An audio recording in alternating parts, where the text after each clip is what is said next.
Wai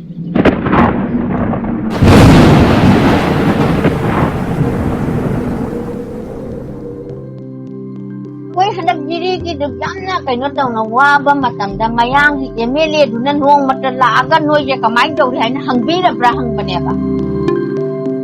aduga mayang ki di ha gum na jam ka thara kani do di biren na ade mat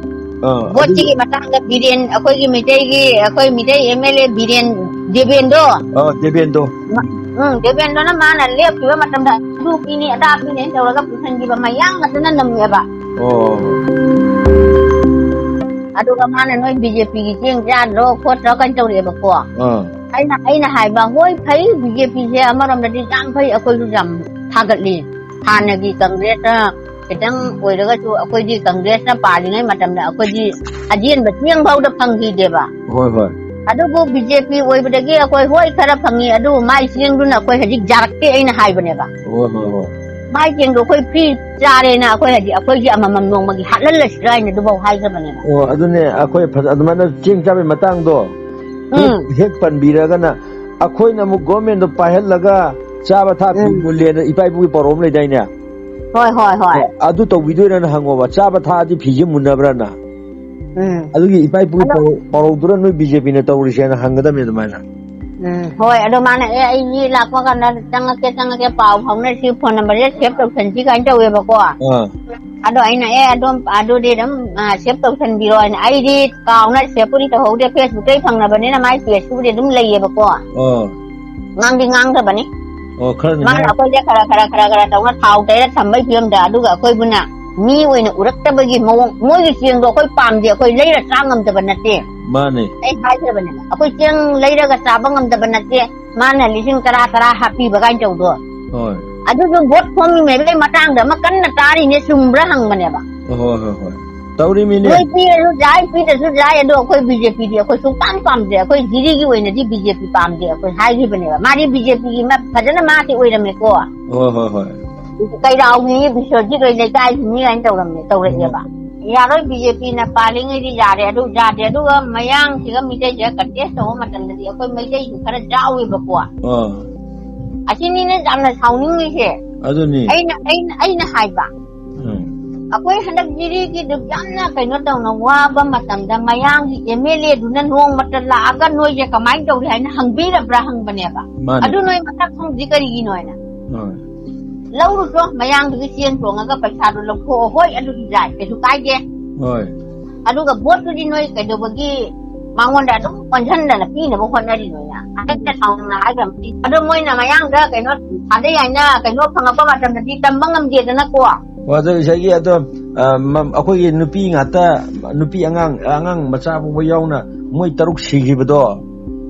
madumana tara kun na pulap mathang da hat na baraba taw dur moi bot pi du hangu hang de bo adu hai ga bani hai ga da mi kha ga akoi ama ipang mam jaw ye khak ade pang mam jaw ye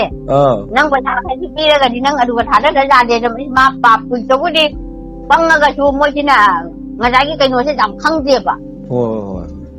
ba cha do lo da mi na ngai ke ne pa pu ne bi phim du mang le chi le ba ko hoi adu ga mana hai ra pa moi di adu su mayang ne sabudin ne adu sabudin ne aina pare sabudin ga gi ne pa cha ta ba kang bu do pa cha ga ne vote card da ram oi ga di tu min kar po oi ga di khara di tu aina hai ba ba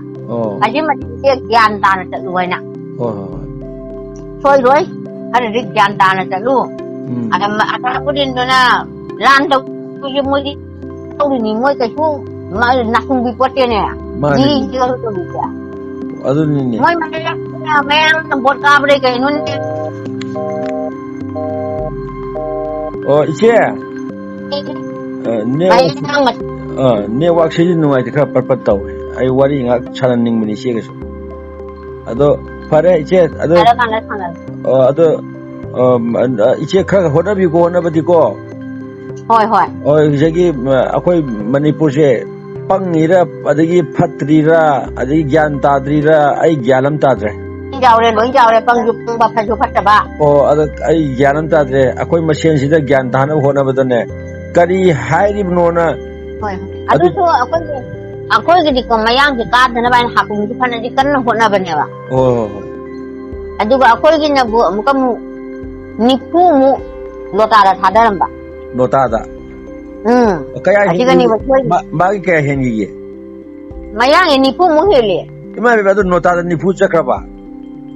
aduga nifumu lotara chakra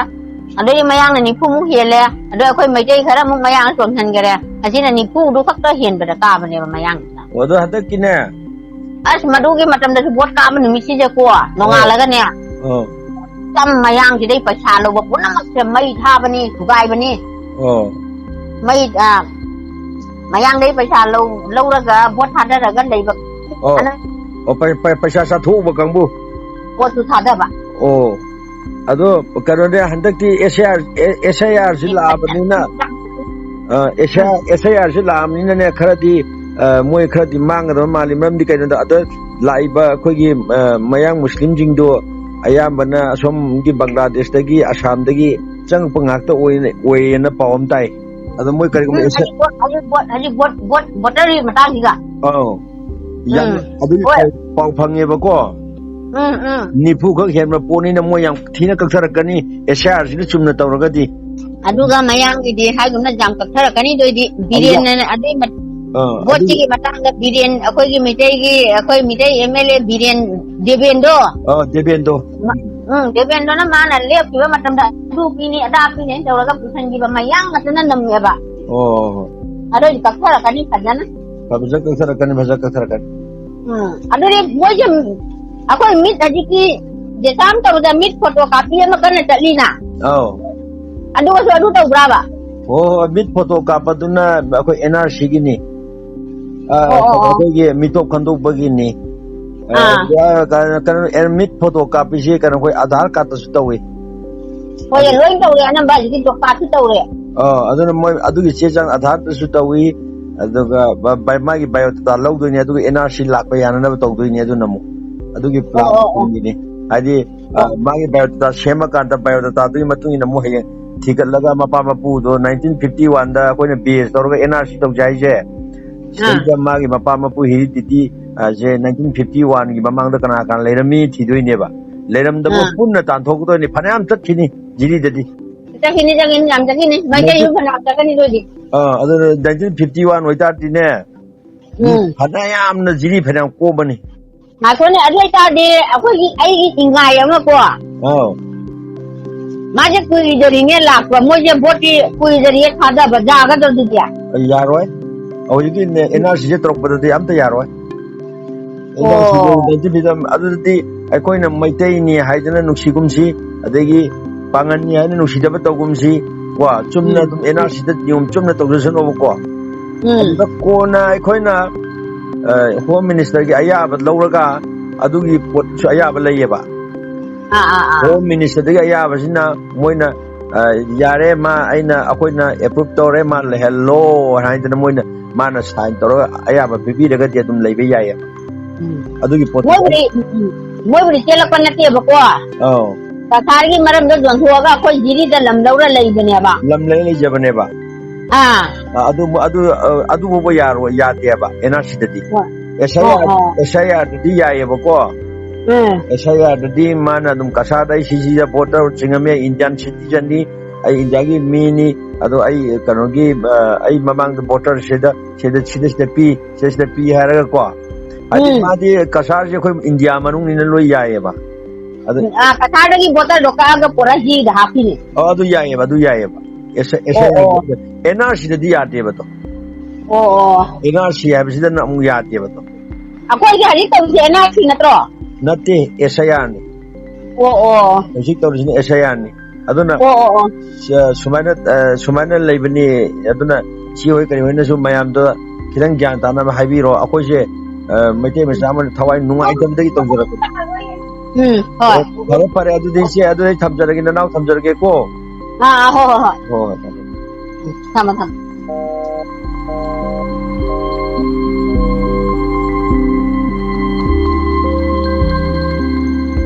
Kanglei pasida hauji oiriba kanglei chasingna thengnariba